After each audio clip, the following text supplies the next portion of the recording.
Hello YouTubers, I just wanted to make a little video series about leaving your job and being unemployed, mini retirement, uh, leave of absence. I'm not really sure what to call it.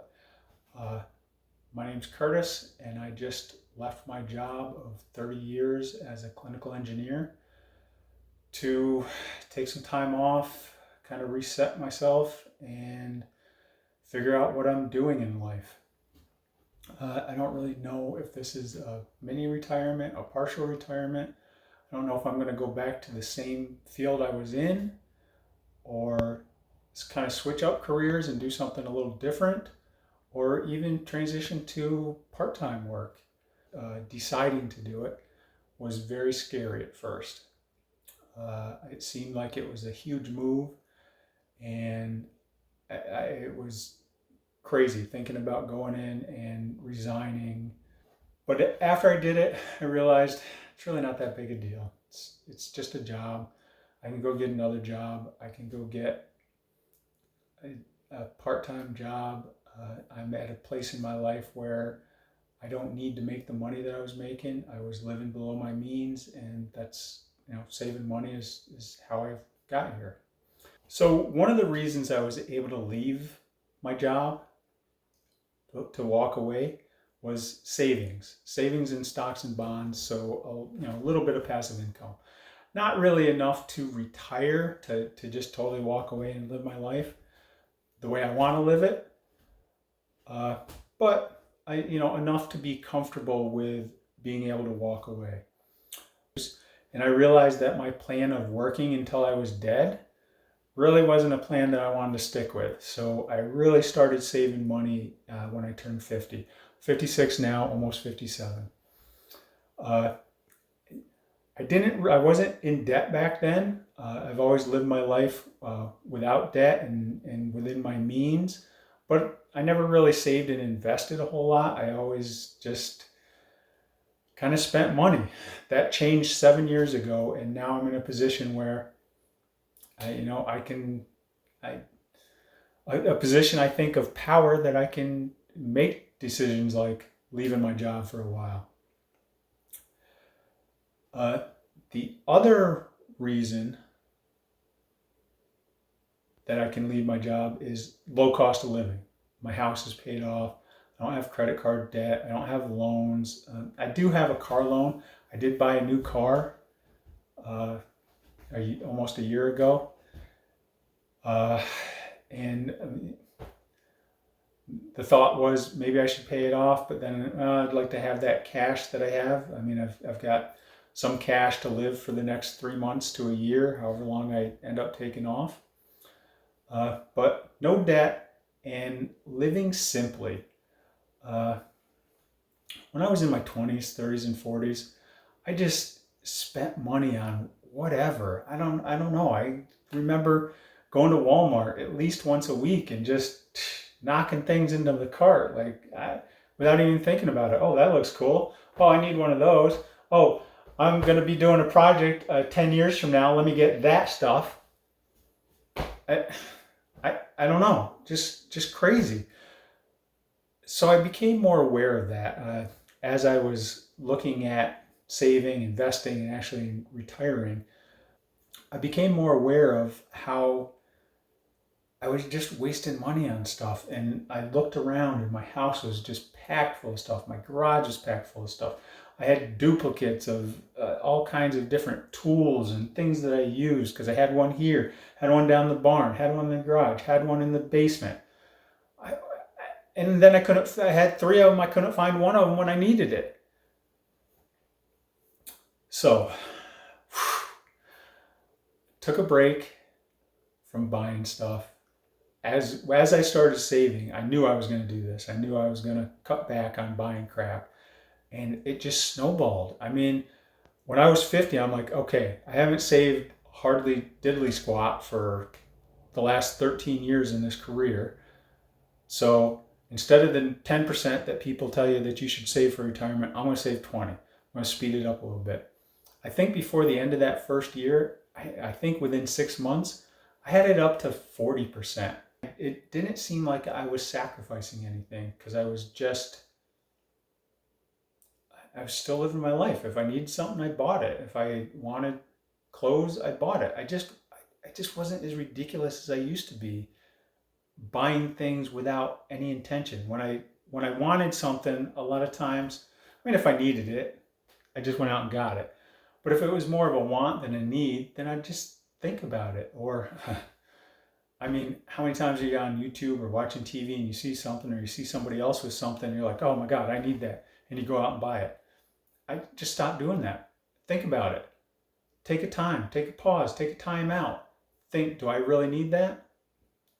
For me, a lot of the times the answer was, no, not really. I've got too much other stuff.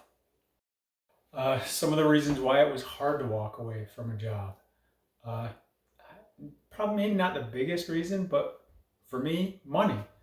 I, even though I have enough to survive and to live my life the way I want to for a while,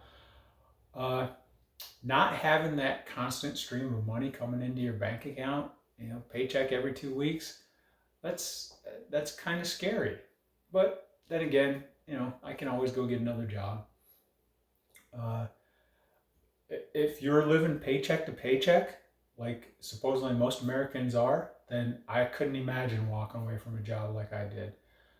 If that's you, don't walk away. If you're watching this, you're probably saving money, or if you want it, or maybe you want to start saving money. So definitely start doing that. Live below your means.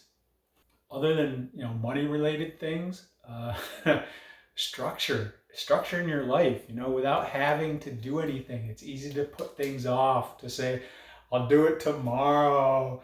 Don't worry about it. I got plenty of time. I know that that's a trap to fall into, and I am really trying hard to make plans to do things so that I don't fall into that. To try new things like YouTube videos. I've thought about doing this for a long time, about some of the things that I do. I tried doing some videos on blacksmithing, which is kind of something I play around with a little bit here and there. So I thought this would be a perfect thing to do videos on, taking time off from work at 56 years old, and kind of let people know what my experience is.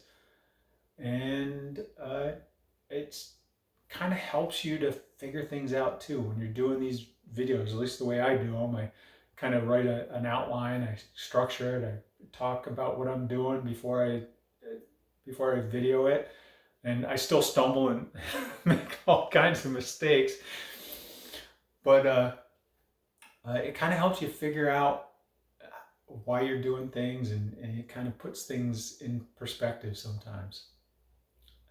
And one of I think the biggest thing for me why it was hard to walk away was the people I worked with and for.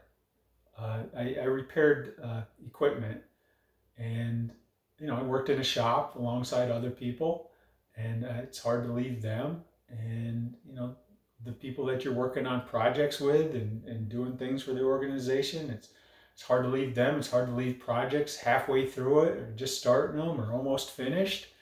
That's hard. You kind of want to see those things through that you've started. And the people that you work for, that you develop friendships with, throughout the years,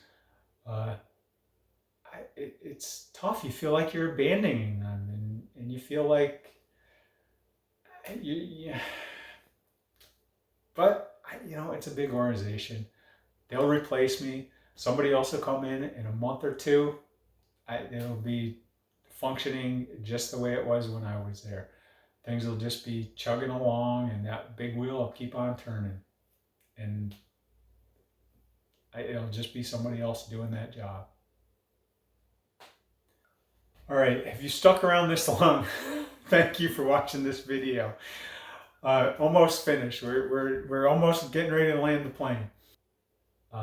Biggest reason, without a doubt, health and well-being. I really felt that my health was declining. over a desk, hunched over all the time, and trying to remind myself to sit up straight and quit hunching over and quit hanging my head down. The effects of stress, you hear it all the time. Yeah, at least I do. I mean, I watch videos and read books about it. The effects of stress on your body. We don't feel it. I mean, we've all heard the story about the frog in the water, frog in hot water. You throw a frog in hot water, it jumps out. Put a frog in cool water and you warm that water up slowly, and the frog doesn't notice it. And eventually the water gets so hot that the frog dies, and he doesn't even try to jump out because he doesn't notice it. That's all of us with stress and a lot of different things in life, not just stress. It comes on slowly and you don't really notice it. Well, I noticed it, and that's one of the reasons why I wanted to get away for a while. And not really so much planned out, but another reason that I kind of realized after I gave my resignation and I was waiting to leave, was this is going to be like a test for retirement. I really wish that I had a job where I could work part-time. As I aged, I could do less and less time, because I don't really want to go from working 40 hours a week to nothing. This is kind of going to give me a chance to try that out and see what it's like, see what I'm like without the structure of a job.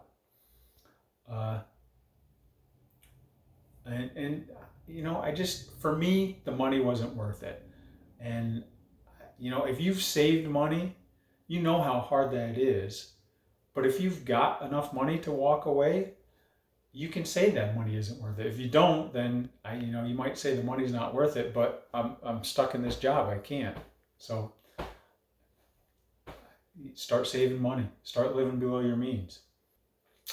I've been focused on retirement for the last 7 years. I've been socking away money, investing, learning about investing, learning what to do, and not like I'm investing to get rich quick, just simple index fund investing. But I've been doing that for the last 7 years. I'm not really sure that just not working is going to make me happy. And I guess I'll find out in the next few months, next year or so.